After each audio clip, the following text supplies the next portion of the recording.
Bonjour, alors un nouveau tuto aujourd'hui hyper important.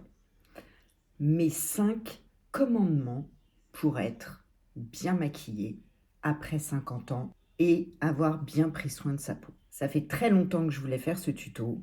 Vous allez voir qu'avec 5 petites règles à respecter tous les matins, vous allez être super fraîche pour la journée.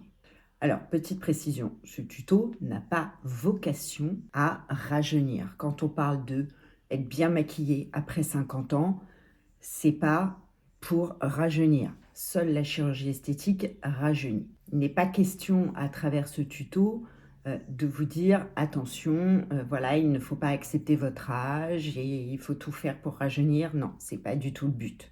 Notre âge, on l'a, nos rides, on les a, on vit avec, mais on peut faire en sorte de se mettre en valeur de la même façon que on va se mettre en valeur avec des vêtements qui vont à notre morphologie. Eh ben, on va adopter un maquillage qui va à notre visage et à notre âge. Donc vous allez voir qu'à partir de ces 5 commandements, je vais vous parler de différentes petites astuces que vous pouvez utiliser dans votre quotidien pour arriver à un résultat optimum. Alors j'ai mis un petit peu de temps à faire ce tuto parce que j'avais pas beaucoup de temps dans ma vie personnelle et professionnelle.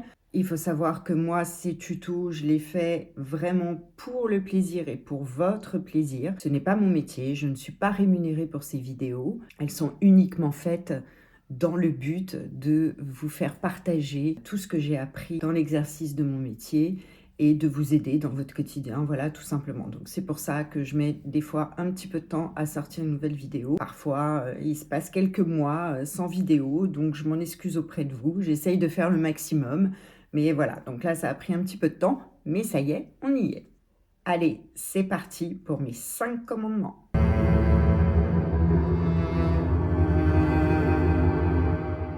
Vous allez commencer par utiliser un sérum pour hydrater votre peau et bien la préparer.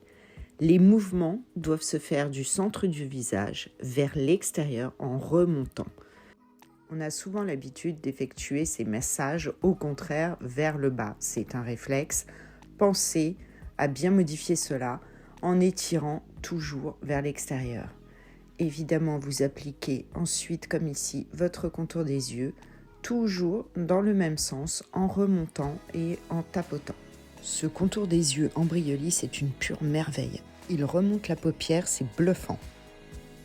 Vous appliquez ensuite de la même façon votre crème de jour, toujours dans le même sens.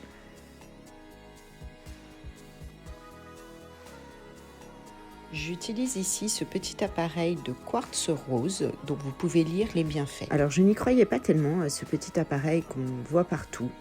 Mais j'avoue qu'en le pratiquant de cette façon, toujours pareil, du centre vers l'extérieur en remontant, eh bien, vraiment au réveil, votre peau va se défroisser. Alors ça ne date pas d'aujourd'hui, hein. Le quartz rose, dès l'Égypte ancienne, était réputé pour ses vertus pour lutter contre le vieillissement. Cette pierre était un symbole d'apaisement et de beauté. Alors évidemment, ça prend un petit peu de temps le matin, mais vraiment ça vaut le coup quand même de le faire, vous verrez des résultats. Accompagné de cette pierre qui s'appelle la gua sha, vous allez stimuler l'élasticité de votre peau et améliorer son éclat. Appliquez-la bien à plat sans trop appuyer.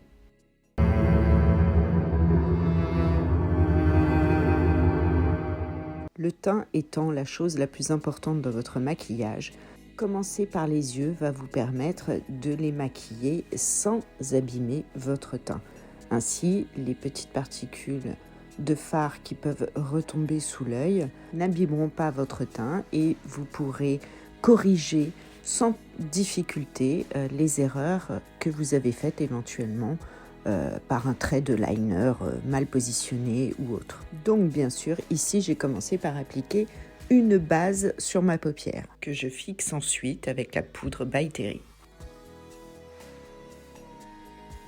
Je choisis d'appliquer ici un fard crémeux et lumineux dans une teinte plutôt claire avec des petits reflets scintillants. Attention à ne pas utiliser de nacré qui va faire ressortir vos rides. Le fard crémeux va donner un effet beaucoup plus lisse à la paupière qu'un fard sec. J'applique ensuite un ras de cils à l'aide d'un crayon. J'essaye d'étirer légèrement vers l'extérieur en gardant l'œil ouvert.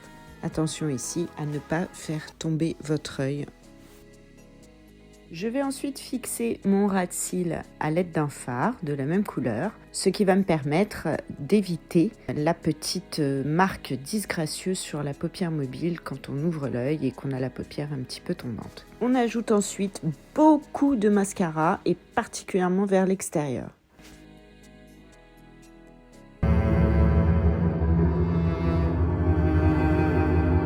Pour avoir un teint léger et couvrant, utilisez de la CC Cream. Pour un résultat optimal, j'utilise ici 2 CC Cream. La première, la CC Doll d'Herborian, qui est magique et qui va tout flouter.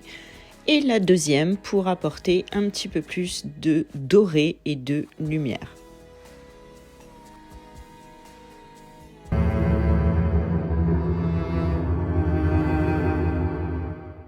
Choisissez un anti-cerne très fluide pour ne pas marquer vos rides. Attention, pas un correcteur, bien un anti-cerne.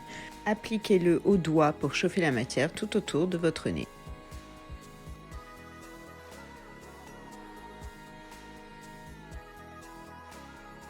L'intérêt de terminer par le teint, c'est que vous allez pouvoir venir corriger au coin externe de l'œil les petites erreurs que vous avez pu commettre. J'applique ensuite la merveilleuse poudre by Terry pour matifier la zone T de mon visage.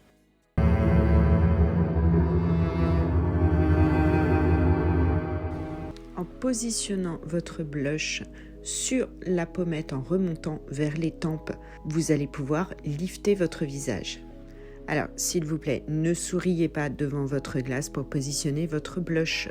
Votre blush va se retrouver bien trop bas car nous n'avons plus 20 ans et notre visage s'est affaissé, donc cette technique n'est plus pour nous. Puis terminez par l'application d'un bronzer que vous allez bien positionner sur toute la pommette et sur l'ovale du visage, sans oublier le haut du front et les tempes. Formez un 3 sur votre visage. Évidemment, je n'oublie pas de bien travailler mes sourcils, vous le savez, les sourcils sont très importants dans le regard. Je comble ici les petits manques en hachurant de manière légère. Je ne crayonne pas, je fais des petits traits.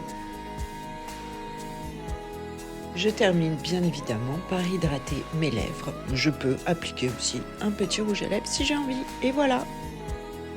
Alors, vous en pensez quoi ? J'espère que cette vidéo vous a plu, que vous avez appris des choses, que ça va un petit peu changer votre quotidien. N'hésitez pas bien sûr à mettre un like à cette vidéo, à vous abonner à ma chaîne si ce n'est pas déjà fait et à activer la cloche de notification pour être prévenu des prochaines vidéos. Je vous dis à bientôt.